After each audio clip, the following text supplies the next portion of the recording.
نحمده ونصلي على رسوله الكريم اما بعد فاعوذ بالله من الشيطان الرجيم بسم الله الرحمن الرحيم رب اشرح لي صدري ويسر لي امري واحلل عقدة من لساني يفقهوا قولي۔ بے انصافی نہیں۔ حدیث میں آیا ہے کہ مدینہ کے دو آدمی پیغمبر اسلام صلی اللہ علیہ وسلم کے پاس آئے۔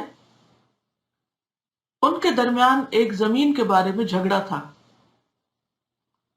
دونوں کا دعویٰ تھا کہ یہ زمین میری ہے،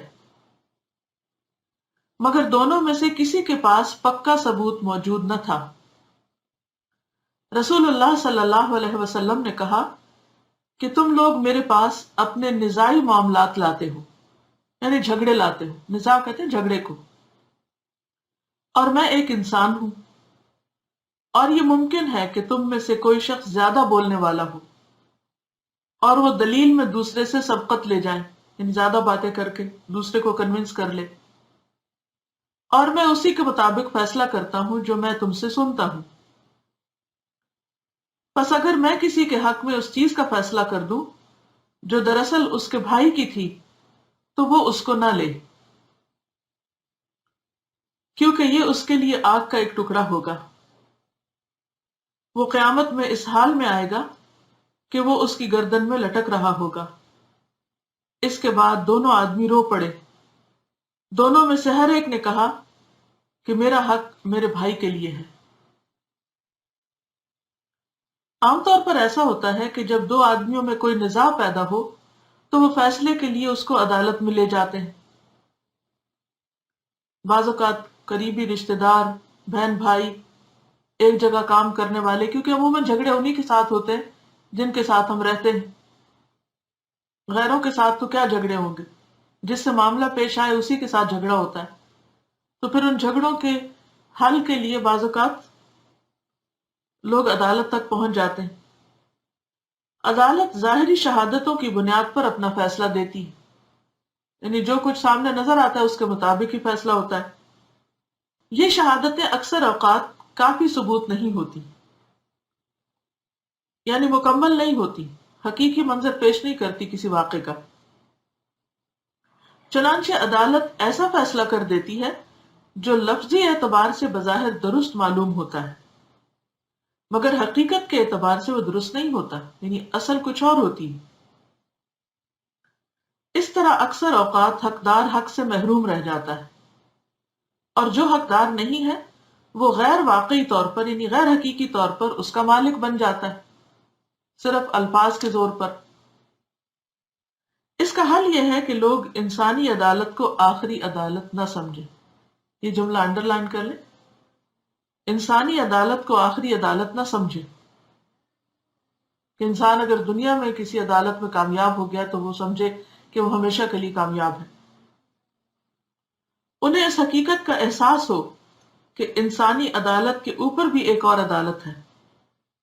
یہ خدا کی عدالت ہے جس سے کوئی چیز چھپی ہوئی نہیں۔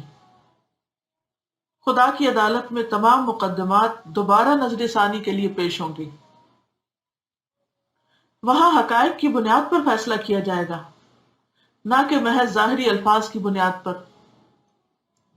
وہاں بہت سی جیت ہار میں بدل جائے گی اور بہت سی ہار فتح ثابت ہوگی۔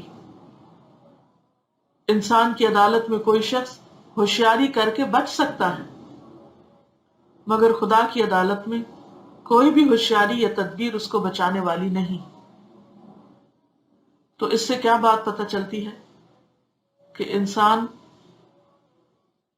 آخرت کے معاملے میں حساس ہو،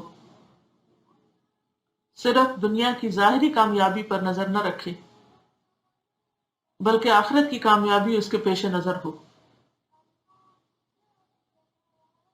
جھوٹ، فریب، دھوکہ، خیانت کی بنیاد پر جو کامیابی حاصل کی جاتی ہے وہ حقیقی کامیابی نہیں ہوتی۔ اصل کامیابی وہ ہے جو ہمیشہ کے لیے انسان کو کامیاب کرے۔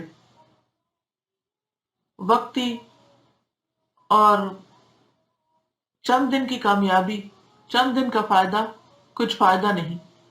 وہ تو دراصل بڑے نقصان کو دعوت دینے والا ہے. تو اسی طرح اگر ہم اپنی تاریخ پڑھیں تو بہت سارے واقعات ایسے نظر آتے ہیں کہ جس میں لوگوں نے خوف خدا کی بنا پر اپنے آپ کو خود عدالت میں پیش کر دیا. مجرموں نے خود اپنے اوپر سزا نافذ کرنے کو کہا. اس میں خواتین بھی تھی، مرد بھی تھے. یہ کیا چیز تھی؟ یہ خوف خدا تھا. اسی لیے آپ دیکھیں کہ قرآن پاک میں تقوی کا ریوارڈ بہت زیادہ بتایا جاتا ہے. للذین اتقوا عند ربهم جنات تجری من تحتها الانہار، کہ تقوی کرنے والوں کے لیے اپنے رب کے پاس باغات ہیں، یعنی ان کے رب کے پاس باغات ہیں جن کے نیچے نہریں بہتی ہیں. تو کیا وجہ ہے کہ تقوی کا اتنا زیادہ اجر اور اتنا بڑا ریوارڈ، یعنی خدا خوفی؟ کیونکہ تمام امور کو درست رکھنے والی، ہماری سوچ کو درست رکھنے والی چیز، ہماری گفتگو کو درست رکھنے والی چیز، ہمارے عمل کو درست رکھنے والی چیز خدا کا خوف ہے. اور اگر وہ نہ رہے تو بڑے سے بڑا کام بھی، خواہ وہ دین کا کام ہی کیوں نہ ہو، روح سے خالی ہوتا ہے. وقتی طور پر ایسی چیزیں کتنی بھی نمایاں نظر آئے اور جھاگ کی طرح کتنی بھی اونچی اٹھ جائیں، لیکن ایک نہ ایک دن بیٹھ جاتی.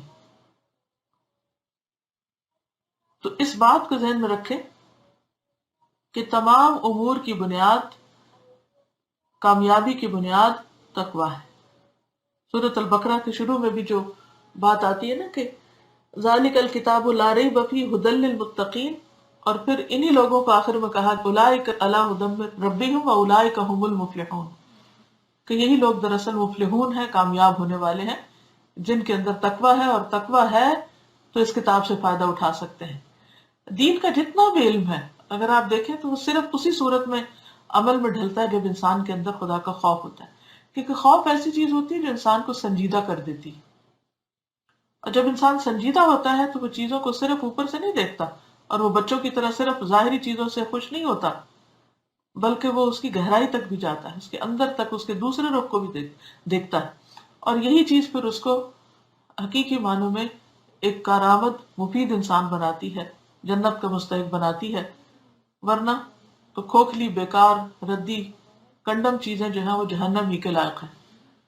تو ہم سب کو دعا کرنی چاہیے کہ اللہ تعالیٰ ہمارے اندر تقوی پیدا کرے. اور اس میں آپ کو ایک چھوٹی سی ٹپ یہ دینا چاہتی ہوں کہ اگرچہ ہو سکتا ہے کہ بہت سے لوگوں کو اس طرح کے نزاع سے واسطہ نہ پڑے یا عدالت میں نہ جانا پڑے، ویسے یہاں تو ہر چھوٹا بڑا بات بات پر سو کرنے کی دھمکی دیتا ہے، لیکن اس میں بھی آپ دیکھیں گے لوگوں کے اندر خدا کا خوف ہو تو کوئی بھی جھوٹے مقدمات پر لے کر نہ جائے، اور نہ ہی اتنی بڑی دھمکیاں دے، اور نہ ہی اس کو اتنا بڑا کاروبار اپنے لیے بنائے. یہ سب کچھ بھی خدا کا خوف نہ ہونے کی وجہ سے، کہ انسان اس طرح کے ہتھ کنڈوں سے لوگوں کو دبائے اور کمزوروں کو نیچا دکھائے. تو معاملات کی اصلاح، حالات کی اصلاح تقوی ہی سے کی جا سکتی ہے. دنیا کا کوئی قانون اس کی اصلاح نہیں کر سکتا. تو بات ہی کر رہی تھی میں کہ بظاہر بعض اوقات ہم کسی عدالت میں ہمیں نہیں جانا ہوتا، یا ہم کسی کو نہیں لے جاتے، یا کوئی ہمیں نہیں لے جاتا، اور اللہ تعالیٰ ان چیزوں سے محفوظ ہی رکھے. کیونکہ بہت سارے لوگ بہت سے معاملات میں صرف اس لیے صبر کر لیتے ہیں کہ کورٹ کچہری سے بچ جائیں. لیکن چھوٹے پیمانے پر آپ دیکھیں گے کہ ہر روز ہمارے گھر میں ایک کورٹ لگتی.